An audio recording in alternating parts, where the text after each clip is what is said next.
ఇది చాలా ముఖ్యమైన పాయింట్. కృష్ణుడు చెప్పిన సమాధానం వింటే మన కళ్ళు తెరుచుకుంటాయి. కృష్ణుడు అన్నాడు, తాత, కర్మ వెయిట్ చేస్తుంది.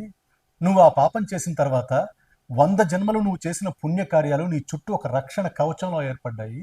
నువ్వు చేసిన పుణ్యం ఎంత గొప్పది అంటే ఆ పాపం నిన్ను తాకలేకపోయింది. కానీ ఆ కవచం ఎప్పుడు పగిలిపోయిందో తెలుసా తాత? ఆ రోజు నిండు సభలో దుశ్శాసనుడు ద్రౌపదిని జుట్టు పట్టుకుని ఈడ్చుకొని వచ్చినప్పుడు ఆమె దీనంగా నీ వైపు చూస్తూ ఏడుస్తూ, తాత నన్ను కాపాడండి అని చేతులు చాచి అడిగింది. కానీ నువ్వేం చేశావు? నువ్వు వంశానికి పెద్దవి, నీకు ఆ అన్యాయాన్ని ఆపే శక్తి ఉంది, అధికారం ఉంది. కానీ నేను ఈ సింహాసనానికి కట్టుబడి ఉన్నాను అనే ఒకే ఒక్క సాకుతో మౌనంగా తల దించుకొని ఉండిపోయావు తాత. ఆ క్షణమే ఆమె కళ్ళలో నుంచి వచ్చిన ఆవేదన ఒక అగ్ని జ్వాలలా మారి 100 జన్మల నీ పుణ్యఫల కవచాన్ని ముక్కలు చేసింది తాత.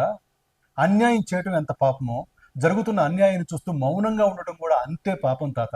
ఆ రోజు నీ మౌనం 101వ జన్మలో నువ్వు చేసిన పాపానికి తలుపులు తెరిచింది. ఆ రోజు ఆ పాము శాపం ఇన్నాళ్లకు వడ్డీతో సహా నిన్ను చేరింది అన్నాడు. ఇప్పుడు భీష్ముడి కళ్ళల్లో భయం పోయింది, ఒక పశ్చాత్తాపం మిగిలింది. అప్పుడు కృష్ణుడు భీష్ముడు నుదుటి మీద చేయి వేసి ఇలా అన్నాడు, తాత, ఇది శిక్ష కాదు, శుద్ధి అంటే ప్యూరిఫికేషన్. బంగారం మెరవాలంటే కొలిమిలో కాలాల్సిందే, అంటే అగ్నిలో కాలాల్సిందే.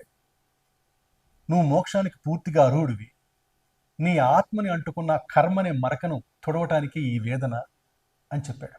ఈ రోజుతో నీ లెక్క సరిపోయింది. నీ శరీరం రక్తం కారుతూ ఉండొచ్చు, కానీ నీ ఆత్మ వైట్ పేపర్లా మెరిసిపోతుంది. ఇంకా ప్రశాంతంగా వెళ్ళు తాత అన్నాడు. ఆ స్పర్శ తగలగానే భీష్ముడి కళ్ళల్లో భయం పోయింది.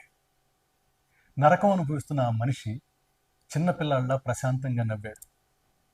కృష్ణ, నా భారాన్ని మొత్తం దించేశావు,